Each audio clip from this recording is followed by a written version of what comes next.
Hi, this is Ann Hackman from Green Talk, and today we have Philip Klebert, and he is the spokesperson for Team Austria, the Vienna University of Technology. And what we're going to be talking today about is the solar decathlon. They actually won, and I wasn't there this year. It was in California, and I generally go to the one in Washington, D.C., and I have to tell you, my experience of the decathlons have been fantastic. The innovation and the design work done by these teams is outstanding. And this house by Team Austria is not to be beat. I mean, just outstanding work. Philip, when I'm looking at the picture right now, I actually, Philip is on a phone call with me, and I have slides of his house, and I'm going to be walking Philip through it, so he's going to tell us all about the technologies. The one thing that really strikes me about this house is that curtain, and it looks like it's fabric. So tell me a little bit about the curtain that's surrounding the house. Absolutely. Happy to. So this was one of the more, I guess, special design features that set us apart from many of the other teams. And since we based our house on the concept of it being like a tree, we have a lot of forests in Austria, and we wanted to really set a statement about sustainability in terms of materials used. So 96% of our house is made of domestic wood products from Austria, and we wanted to integrate the different layers. So this curtain is meant to represent the leaves of the tree, and it serves a double purpose. For one, it works as a privacy screen, so depending on the mood that you're in, you can open it up and kind of be more inviting to your neighbors and your friends, or you can try and be a little more intimate and private and close it up around the entire house and get some more privacy. And the second thing we used it for is as a shading element. So it works in combination with horizontal shading that we have on both the north and the south patios, and it's meant to represent the way a tree adapts to the seasons. So in summertime, you would enclose it fully and get some nice shade going. You have this really nice kind of cozy light and shadow pattern playing on your deck when the sun shines through. You get a little bit of a breeze still, and but you can cool off nicely, naturally. And then in wintertime, you would again open it up completely and make sure that the sun shines into your interior living space, and you get more solar gains and can naturally heat up your house without having to use any energy for it. So what's it made out of? It is actually made of Teflon. We looked for several different materials. Since it's rather unusual to have the curtain on the outside of the house rather than the inside, we had to make sure that it's really durable. So we found this material in a company that makes it to work really well. We tested it back in Austria during our pre-construction when it was still snowing, and it held up really well. It had to hold up here in California to the sun. The Santa Ana winds rolled through for a couple of days and tried their best. We had a rainstorm one night as well, but it was still there and shining brightly and white. So we're really happy with the way it's been working for us. Is there any way to have put that on an automated system with the house so that it would close when the temperature was a certain degrees or the sun was shining at a certain angle? Absolutely, absolutely. For this competition, and because of the several contests that were being measured, we wanted to make sure, we stay sustainable as well in our energy use, so we don't employ too many motors and too many things that draw electricity. In the end, it turns out that we created a surplus of over 200 kilowatt hours in the 10 days of competition. So I think we might have been able to go that way too. But absolutely, that would be that would be possible. Now, I noticed you talked about the shades, and it's not as easy to see it in the picture, but if anybody can see it, it's kind of like that kind of gray in the back. Is that automated as well? Is that shading component automated as well, the one that's on the top of the building? Yes, yeah, we have the horizontal shading that comes out over the decks on the north and south. That is fully automated. So we had that, when the sun was burning down, we had that fully extended. So that was out and gave us some really nice shade and made sure the house on the inside stayed nice and cool. And then in the evening when the sun was kind of going down, we retracted it again into the house, and then you could see the moon and see the stars. So it was really nice for us. Another thing that I was remiss in not asking that right from the get-go. What is the size of this house? Break it down to indoor and outdoor and then total, because you have a lot of outdoor living space here. Yes, yeah, absolutely. So the indoor living area is 630 square feet, and then we have an additional 600 square feet of exterior living space. But really, it's almost like you can use all of it. So all of it is your living space, and almost all of it is your interior and exterior at the same time, because we're able to open the house so well. So we have sliding glass doors on both the north and south that fully retract into the walls, and we can hide them away behind panels, which basically eliminates two walls if you want to, and make sure that your house is very open. And we use the same type of wood, oak, for the indoor and the exterior decks. So there's this really nice flow to the house, and it's all level and open. So really, it's kind of like one big living space. But you know what, I saw that you have a YouTube video, and it talked about this being more of a summer house. Could this structure be used in a more, not temperate, but the other extreme, a more extreme climate? A harsh winter in Austria? Yeah, I was going to say, because you Yes. have, I know, because you have harsh winters there. I mean, could this just double back as both, as giving you the benefit of the beauty of the summer as well as giving you the energy Yes. efficiency of the winter? Yes, absolutely. So that was another part of the design. In Austria, we're really big on passive houses, and they've been around for a long, long time. So we wanted to integrate that part of our heritage and our culture into the design as well. So in contrast to closing everything up and kind of getting all the shading during the summer, in wintertime in Austria, what you would do is to retract all of the shading elements and make sure the sun shines right into your house. And we have this really large, basically glass wall through our sliding glass doors, where you can get as much sunshine in as possible. And we combine that with a radiant floor system. So we have a thermal mass in the floor, a layer of concrete beneath the hardwood, that would then capture that energy and continue to radiate it out through the house. And that, would keep your house nice and warm, again, without you having to consume a lot of energy for doing so. So I'm going to move on to the next picture. And what this picture is actually, I'm trying to, I guess it's kind of a hallway, and you have these small wooden blocks. Do you know which picture I'm talking about, where it's all wooded paneled, and then there's a hallway of all wood, and then there's like these little wooden panels over like white strips of material? Do you know which one I'm talking about? Right. I think that might be our entrance, the ramp leading up Yes. to the house. Yes. Great. Yeah. So that was designed, because we're participating in the competition, and it's a public display. So for one thing, it had to be accessible and wheelchair accessible as well. So all the teams had ramps, but we really wanted, we didn't want to design a very beautiful house and then just kind of slap a metal ramp on there. So we tried to, again, keep with the same materials. So it's all made of wood. We made sure that the slope was such that we did not require any handrails or guardrails or anything like that, to make sure we have this continuous open space. And we have several different types of materials, as you pointed out. So the floor boards are made of oak, and then the ceiling is made of pine. They're ceiling panels, ceiling boards. And on the left side, I think it would be, there's this darker wood, and that's a thermally treated ash that is extremely durable. It does not require any treating or any painting or coating or anything like that.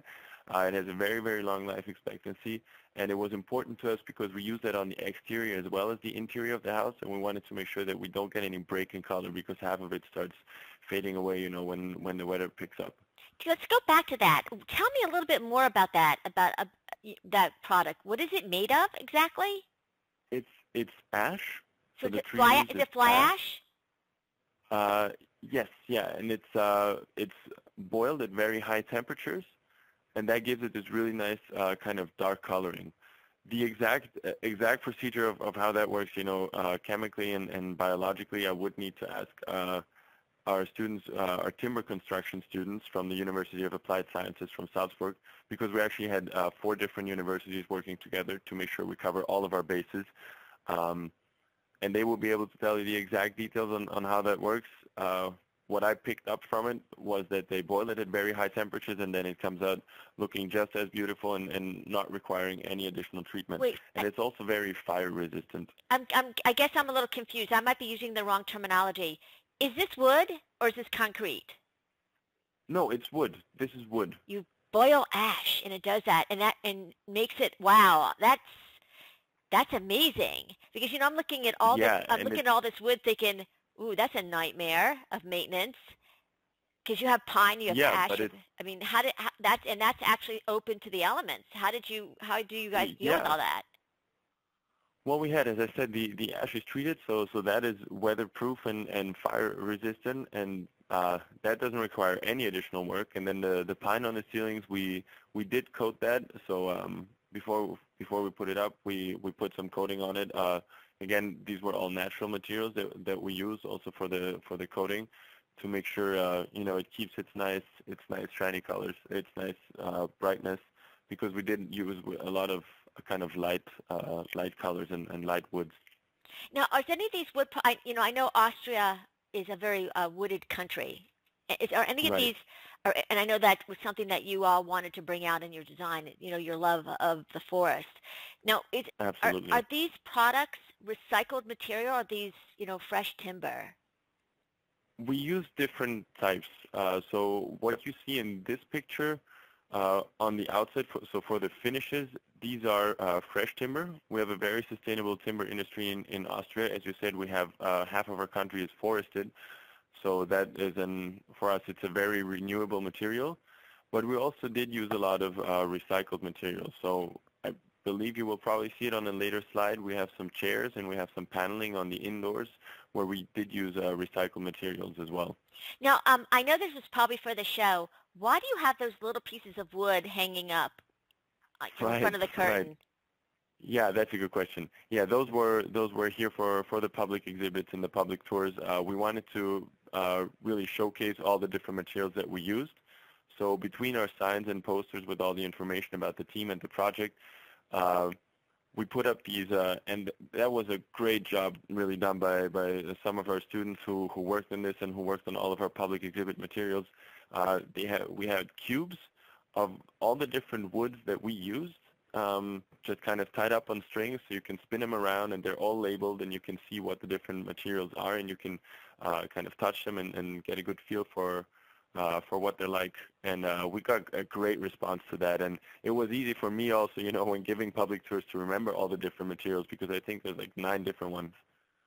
Yeah, that's a really great teaching tool that you guys did. Now I'm going to go on to the next slide. Hold on one second. Sure. That slide appears to be, it could be your outdoor living space because I do see the canopy above it, and I see a white couch in there with, it looks like some plants. So and I see these amazing glass doors. I mean, like Yes. it's a wall. Yeah. It's yeah. That's actually one of my favorite parts of the house. I think it's the south deck that we're on right now. So you do have the horizontal shading above you, which is automated, but you can also control it yourself. Say you want to be working on your tan and you don't want the shade, you can retract it at your will. And then we opted to go with local plants here for the competition to kind of showcase, what the house would look like and feel like in the Californian climate. And then, of course, back in Austria, we might have different plants in there. We might put up a Christmas tree or something like that in winter. But we really wanted to create this nice kind of comfortable lounge feel almost out there. So you have the couch, which is usable for indoors and outdoors as well. And then the sliding glass doors, absolutely. They're one of the big wow factors for us. So there are these 3 big panels. They're made by an Austrian company, and these are actually the largest ones they have ever produced, and they made them especially for us for this competition. It's a company called Yosko, and we were just really, really happy to be able to work with them and have them help us out. And we got, as I said, great feedback, great responses to these doors. People asked us literally if we were missing walls because they hide away so well. And then they're very easy to pull out though, and you can close the house up very quickly, in case the wind picks up or it starts raining or anything. And then on the inside, they're triple glazed, and on the inside you're just nice and comfortable. And for our comfort zone, we also didn't have any large thermal losses or anything like that, so we were really, really happy with them. See, that was my concern when you talked about those large windows because windows are not efficient at all. I mean, they are not a wall. So when you talk about triple glaze, what are we talking about in R factor? The R factor for this is, and I'm trying here because we have different units usually in Europe, but I think it's, let me see. Would It it was be more than our some triple pane windows? I I think so, because they use a special system with the whole frame. So the whole frame is the windows seal into the frame, and we had the frame sealed into the house. So that was one solid frame. That was one Right. big piece that we inserted and then sealed up. So when they're closed, we really didn't have any heat losses at all, and that was great for us. And when they were open, we get all this great natural ventilation, which makes it really energy efficient in terms of cooling down the house. So is there special UV coatings on these as well? Like, is this due south? Is that why you have these windows there? We have them, yeah, this is due south, exactly. So we want to make sure, that we can use that again as a passive house system in summertime, in wintertime, sorry, to make sure we can get all the sun in. So there again, it's really great to have this big kind of surface where the sun can shine through. So we have in America something called nanowalls, which is similar to this, but not as big, not as big at all. As Okay. all. I mean, this is a wall. I mean, Yeah, this is, yeah, it was, lifting them in to the frame where we needed like 6 or 8 guys, working hard to kind of make sure we place them correctly and nothing happens. But then once they were in, we opened them up, I don't know how many times a day, for every public tour that came in, we opened the panels and kind of slid the doors out a little ways to show them what they look like and how they work. And, they've been working really well, and we didn't have any kind of muscle pain or anything the next day, so they were actually very, very comfortable to slide out. so is this something that they're thinking of, this company now, to manufacture? I mean, or was this only for the solar? I mean, no, you probably can't speak for them, but is this only for the solar decathlon? Well, we'll see. They did this for us. They were nice enough to work with us on this. But since they worked really well, and we actually also have some interest from a lot of people here, and then also back home from some companies to be able to offer the house as a like a model home or a prefabricated home. I'm thinking perhaps there's a market there for these. Oh, I don't know. We will see. I absolutely think there is, especially if they're efficient, because people just don't want the walls. And especially when you Yeah, live in an area where you're surrounded by beauty. If you can combine those two, that's a win, just a win-win. I'm going to move on to the next picture, and it's the sure. picture of the inside. And remember those chairs you talked about? Those chairs are in the picture. Absolutely. So what I see is the white couch, the kitchen on the end of the picture, and then that long table with those beautiful chairs. So tell me a little bit about this room. Right. So this is our main living space, and we really wanted to create a very open and flowing space. So on either end, you can open up the doors, which we talked about just now. And then on the inside, we wanted to make sure that we don't have the space kind of crammed or obstructed by any additional cupboards or tables or anything like that. So we moved all the storage from which you typically have in shelves and such into the cores on either side, so what's going to look like the walls in this picture. So even though you can't see any handles or anything, and it just looks like wood boards, there actually are actually cabinets behind these wood panels all along the walls. So they're push cabinets. You just kind of push against them, and they open up your way. And this was really, really nice for us as well, because we wanted the house to have this very natural feel and flow to it. And this way, we could hide all of that storage away, but it is still there, and you can, store. You have enough storage space for all of your needs and anything you would want to hide away. Now I see in the picture vents that are right by the door in the floor. What are those for? Right. Is that's a Yes. ventilation? Is that the ventilation? God, Yes, that is our forced great. air ventilation system. Tell us about that. So we have a radiant floor in combination with a forced air system. So we have an outside air-to-water heat pump, which controls our radiant floor system and the thermal mass. And then there are air channels where the tubes run through. So you can, at the same time, not only condition the thermal mass, but also the air running through. And then that is forced out through these air slots that you see on the floor by the doors. And this was a great placement for the slots because they're just next to the doors. So you have the highest temperature difference from the outside and the inside to make sure that air rises nicely, and then it gets extracted to the outside, so for the exhaust, above what I think would probably be the right side of the picture, where you see where you have the darker wood. I'm trying to look for that. Is that above the So windows? you have, no, so I'm not sure what Oh, the I picture see. looks I see. exactly. Is It's almost like the trim of the cabinets. right, exactly. Just above there the air gets extracted. So it comes in from the floor from the sides of the room, if you will, where the doors are, the glass doors, and then it enters the room and it gets extracted up that way, and that gives it a really nice circulation. So you don't really feel a draft or a breeze or anything because the slots are right at the edge of the room, but the air gets circled into the room really nicely and then extracted above there. So that worked. It's really comfortable and a very efficient system too. And then we have an energy recovery ventilation unit to make sure we recover as much of the energy that exhaust air before we just exhaust it to the outside. So we transfer the temperature to the fresh intake air, and we also have the option of choosing whether to also exchange the humidity or not.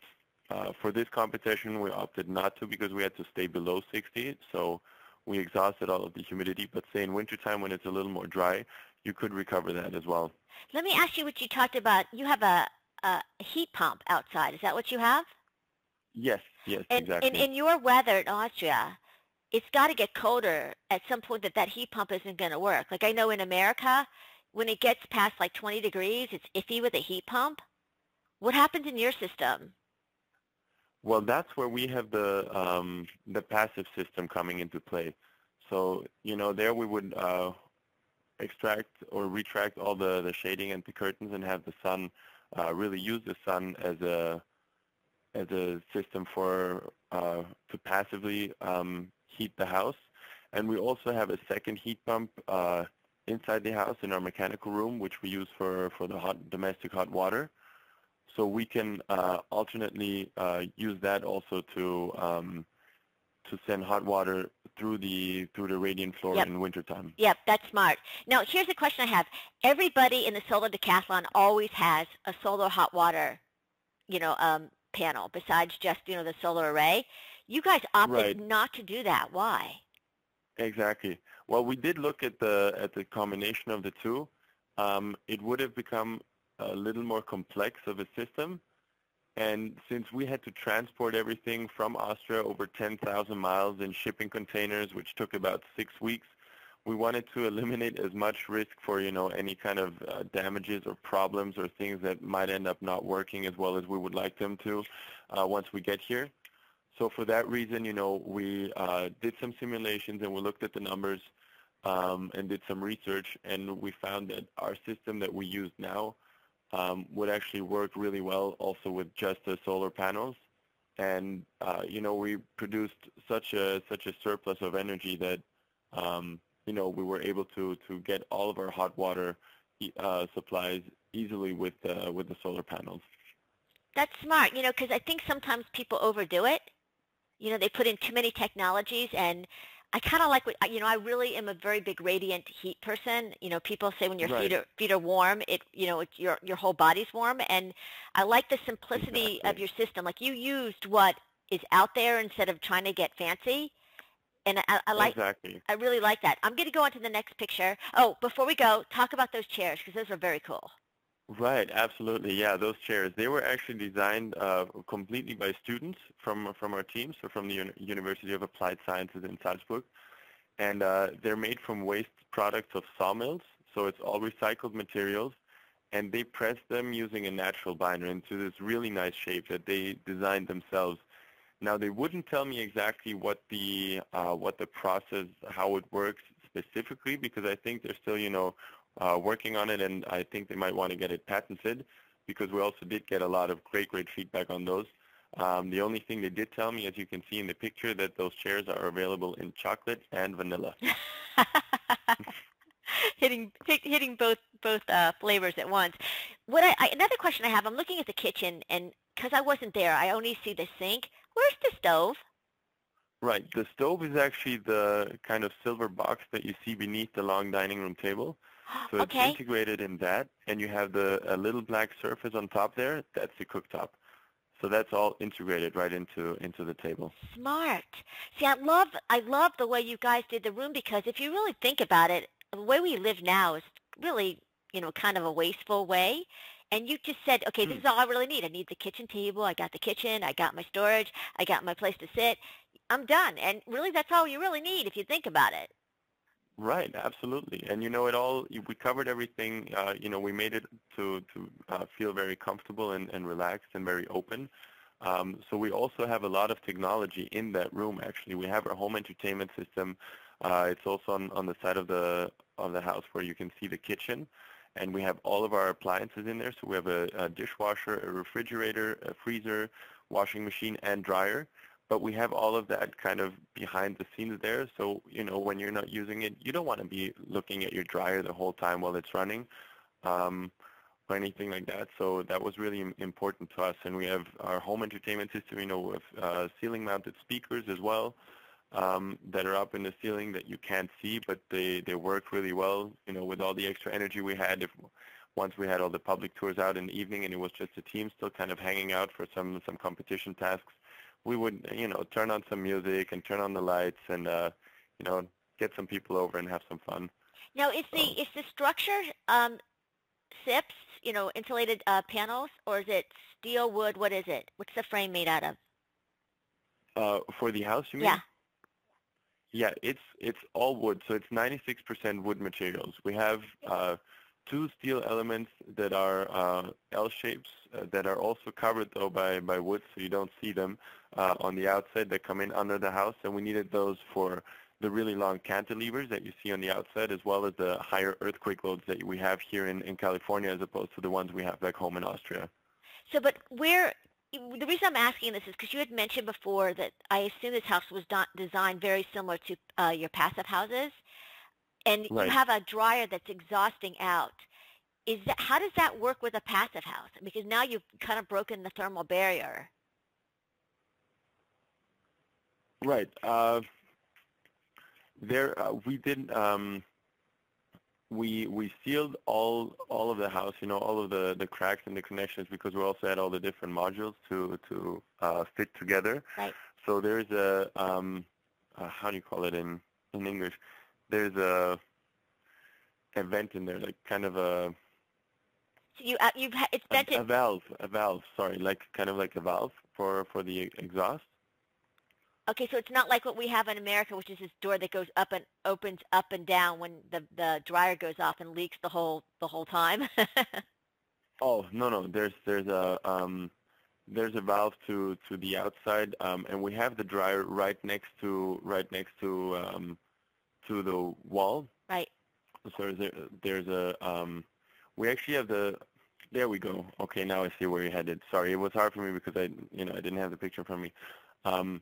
The air enters our system for the house, for the interior, and then it's exhausted the same way that we use for the indoor air. Oh, So so we don't you have don't like an have a separate, additional break or anything. so you don't have a separate dryer exhaust? No, that goes into the same one. Oh, smart. And no problem with humidity? No, we didn't have any problems with that. Wow. That was the one criteria for our comfort zone that we managed to keep at the right level pretty much all the time.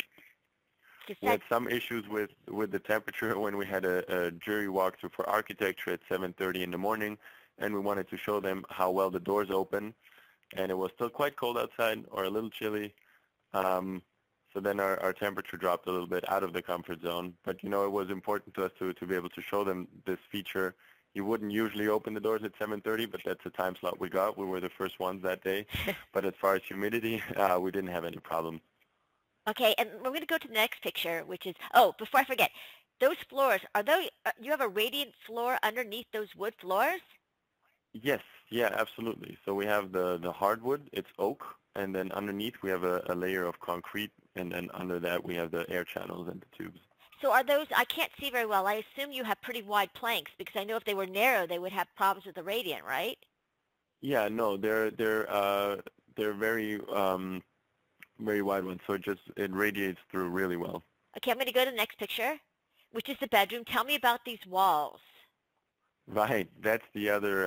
This was also designed by our students. This is chopped bark used for paneling. So again, this ties in with our concept of incorporating all the different layers of the tree. Um, and it's a recycled material. It was again pressed with a natural binder, and we wanted to create a little bit of a contrast to the large, open, and kind of very bright interior like living area, and then have a little more of a private atmosphere, something where you can draw back, where you can kind of gather your thoughts and seek some refuge and get some privacy.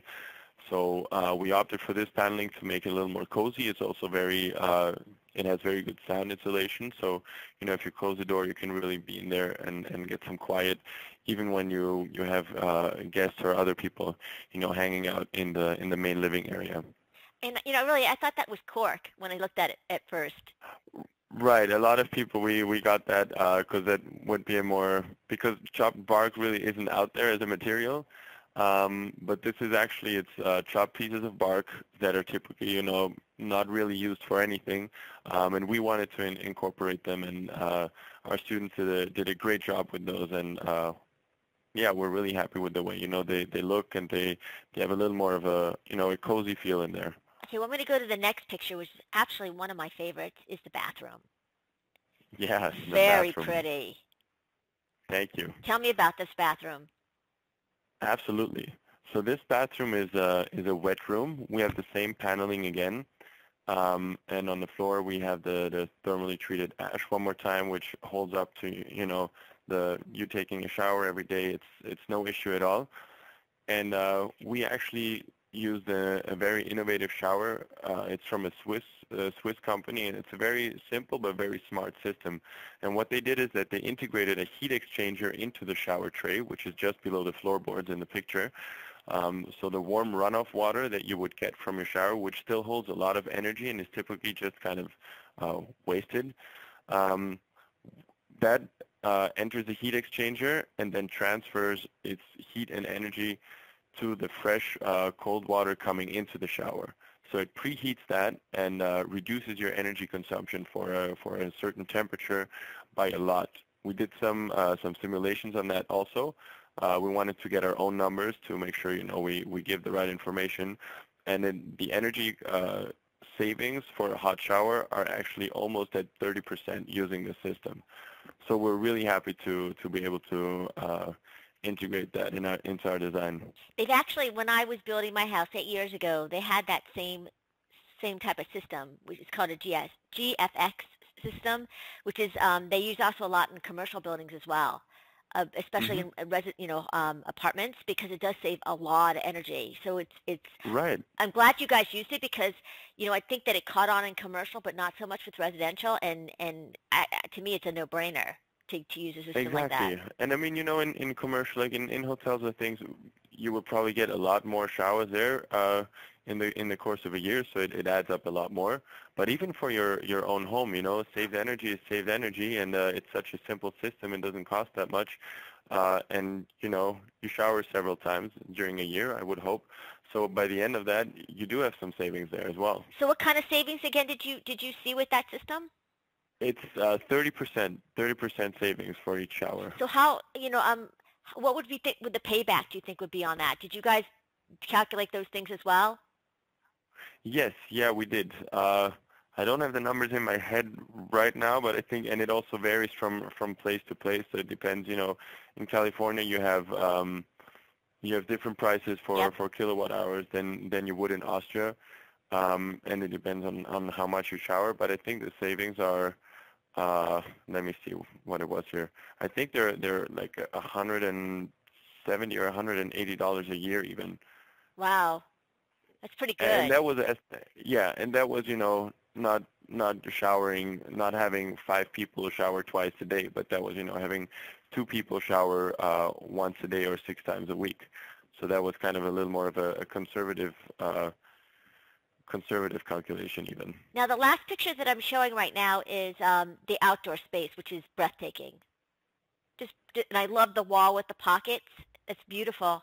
Yes, yeah, absolutely. Yes, one of our students worked with a company to design it. It's a British company, and they make these pockets out of recycled materials, and then you just hang them up, insert your plants in your earth, and then you can just hose them down like any other garden, but you have it vertically. It doesn't take up a lot of space, and it actually is multifunctional. So you can use it for different types of plants. You could have vegetables in there as well. You could have herbs and spices, and over time, the plants will grow over and kind of through the pockets, and then create a layer on that wall, which actually also works as thermal insulation for the indoors. So we really try to, again, combine the systems and make sure we get the most out of it. So I know when I was at Washington, they required a cost analysis of like how much it would cost to build per square foot your building. Absolutely. So, and I assume Yes. that was still part of the competition here. So what was the square foot price here? Yes, they actually now did it in just an absolute price, just because that was easier for most people to kind of picture or put into categories. So the total estimated cost for our house for construction was about $300,000 US, and that was done by the organizers. So we didn't have any influence to try and kind of make it as cheap as possible, but they looked at all of our drawings and all of our materials, and they came to look at the finished product as well, and then they gave us their estimate, and it came out at $300,000 US. Wow. That's when I was in Washington, that was probably the lowest number, was about the low 300,000s, for the Yeah, cost of the whole structure.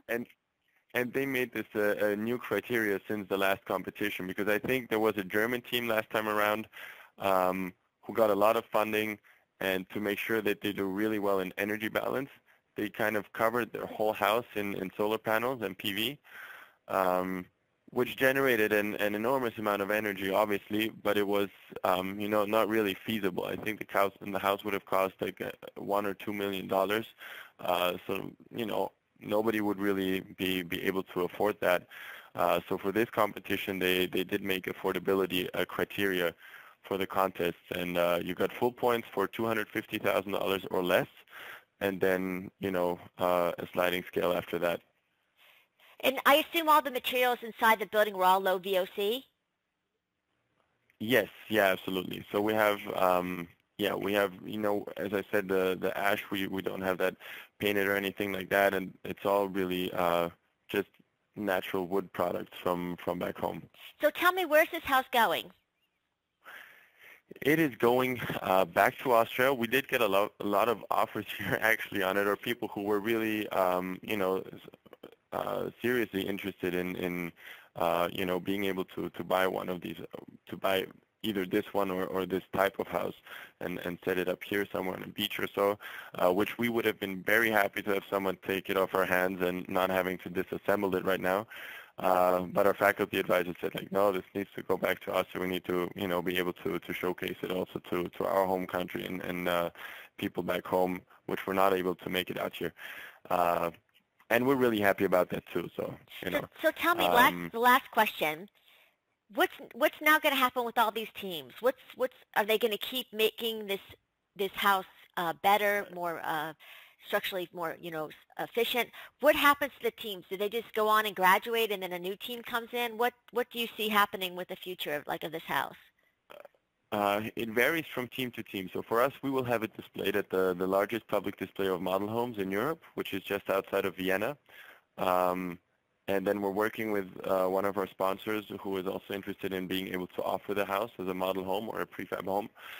Some of the other teams, they're using the house as they're going to be set up on campus as either research labs or even for student housing. Some of the houses will be donated to low-income families, or there's one house from Washington, D.C. Their house was designed especially with veterans in mind, so they're working with wounded warriors to donate the house to a family of veterans. So, it really varies. And then, some teams come back. Some teams have been here for 2 or 3 times at the competition. For us, it was the first time. We'll see, we'll kind of, debrief and look at how it went and then consider, participating again. Some students obviously did already graduate or are just about to graduate, so typically the teams, if they compete again, you get a mix of people. Sometimes you get a completely new team, or it's some experienced guys and then some newer team members. So it really varies from team to team, but I think everybody was extremely inspired and motivated, and had just such a great time being here. And for me, that was the best part of the whole thing, being able to meet all these people and work together, and everybody was so nice and cooperative. So that was really incredible to me. I have to say, this is an outstanding house, Philip. It really, the thought process Thank you very much. that you all went through, and I hope you come back to Washington, because I would love to see this team come back to Washington, because I'm on the East Coast, and I was so sad that I wasn't able to see these houses, being on the West Coast, because I have to the students, I mean, if you just take all of them and put them in a building, I mean, they could cure climate change. I mean, they're amazing. They really, really are amazing, and this is just an example of thinking outside the box and done well, really done well. Bravo, Yes. really. Thank you very much. Thank you. We appreciate that. So everybody, I just want to let you know that this video will be on Green Talk, also on my YouTube channel. It'll also be offered in podcasts, and I'll also do a short written synopsis of it. I really want you to watch the video, so I'm not going to give you my 110% on the written article, because I really want you to listen to Philip. These students did an amazing, amazing job, and they should be heard what they did. Philip, it was a pleasure, and thank you so much for being patient with my audio difficulties this morning. Absolutely, no problem at all. And safe travels with your house back to Austria. Okay, thank you very much. Thank you so much for having me on. Okay, bye, Philip. Okay, bye-bye.